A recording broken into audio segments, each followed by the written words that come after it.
elven castle. I actually like that quite a bit. Ooh, a dwarven mountain keep. Maybe we'll make a dwarven wonder and add that in. And of course, undead anything. I see right through you and your undead.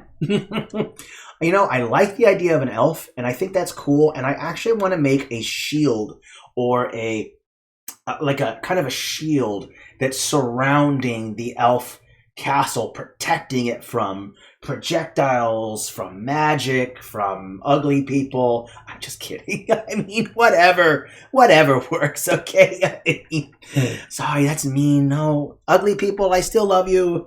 I'm just kidding. I'm so mean, I swear. Now, which one? I gotta save myself. Which one of these rows is the elf? There it is, right there. Okay. So we got we're gonna make an elf Castile here, all right? You ready for an elf castle? I'm digging an elf castle. Let's do it. So I wanted to create like a force field, right? I think that's the best way to go about it. So let's think about what the landscape. Are we going to put it on top of a hill? Are we going to put it in the middle of a forest covered with trees around it? Or are we going to put it on a volcano? Are we going to put it... is there swirling force fields going on? Like what's the scoop? What's the poop here? What are we gonna do for our elven capital? All right, well, I got some ideas. Let's do some stuff. Let's take a tower like this. This is not a 2D one. This is a isometric. It's an isometric one, and maybe we can skew it and make it kind of large that we can put something on top of it. So let's go back to transform, change that width.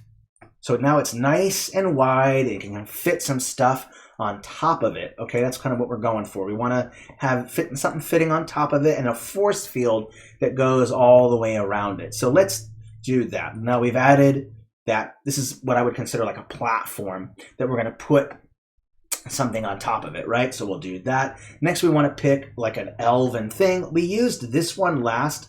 I love it so much. I want to keep using it, but it's kind of cheating. Let's not use one that we already kind of used. So let's pick another one. This is a nice green one right here. That is not the right one. What happened? There we go. We're going to use this one, and this might even look pretty good because you see there's a lot of like pop outs, and this also has some weird shaping around it. So this might layer nicely on top of it. So let me just go up a layer. Yeah, actually, I think that does work pretty good on top of it. Let me just maybe transform the width just a little bit. And I think that kind of looks nice on top of that. So you have this nice kind of elven castle that's on top of this tower. So it already has height. It already has defenses from attacker being high up. Step one. We've got our defenses down, right? Now, I don't know if we need to add any kind of hill. We could put a hill underneath that if we wanted to. You could put a moat around it. Why not add a moat, right?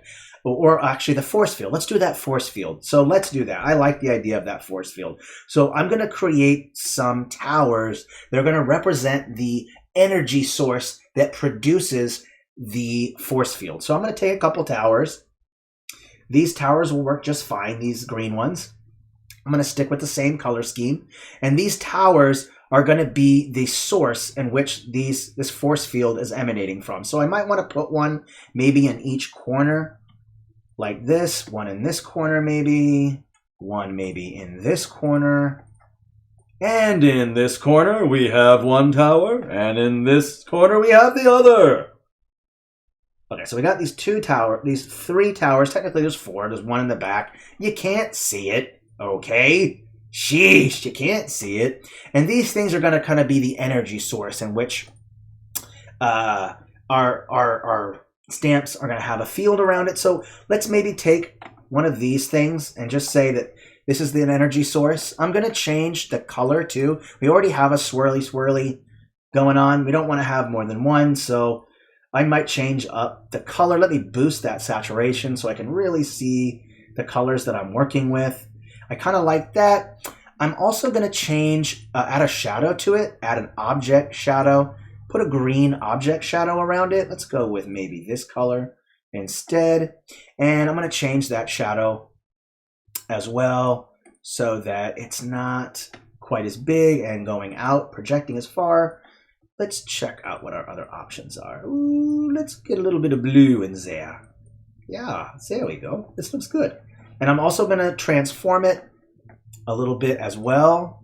I'm going to change that height, change the width, and I'm going to put that basically on top like this. So it kind of looks like copy paste. These are going to be producing kind of magic popping out. So here's this part. Next step, we're going to take some paths. Okay, I'm going to put one down. I'm going to pick the color of the path. Let's go with the green. A green color. Let's go with maybe a bit darker green. And I'm going to change the blend mode back to normal so I can kind of see it a little bit better. Let's go with a little bit darker green. And then we'll add a green shadow to it. I'm going to delete that. You're going to see there's a free draw mode and a segment draw mode. You just click. I'm going to hold down the shift button so that I'm making one line. Okay, so I've made one line. Okay, and what I'm going to do is I'm going to put that line on top like this. If I can get it on top, my bad. It looks like it's not working. This is what I'm going to do. I'm going to go ahead and select all of these. I'm going to group it. I'm having some difficulty. So I'm going to go ahead now, and I can now put this path right on top like that. And let's just check out the opacity. Let's change that color to maybe it suits a little bit more with that color that I was working with earlier. So we'll add a little bit more blue in there. Ooh, maybe push it a little bit more to the green, my bad. There we go. Check out this blur. And again, I want that blur to be more in the blue-green spectrum. There we go, that works for me.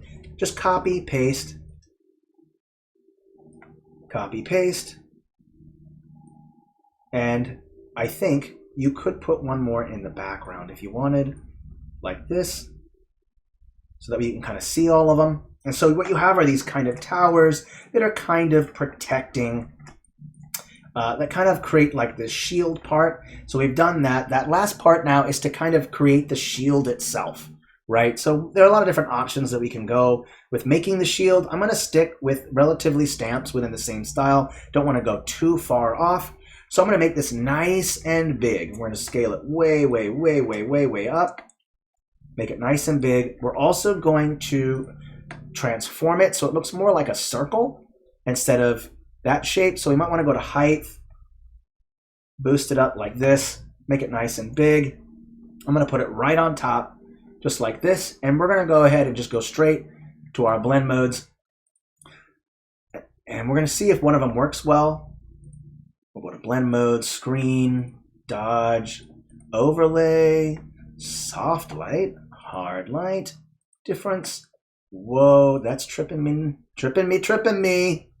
The hue, there's also that color. I don't think that swirl is going to work, actually. That's not going to work. So we're going to have to do something a bit different to kind of create that shield effect that I'm looking for. You might have to go outside of the style maybe a little bit, or you can use a shield.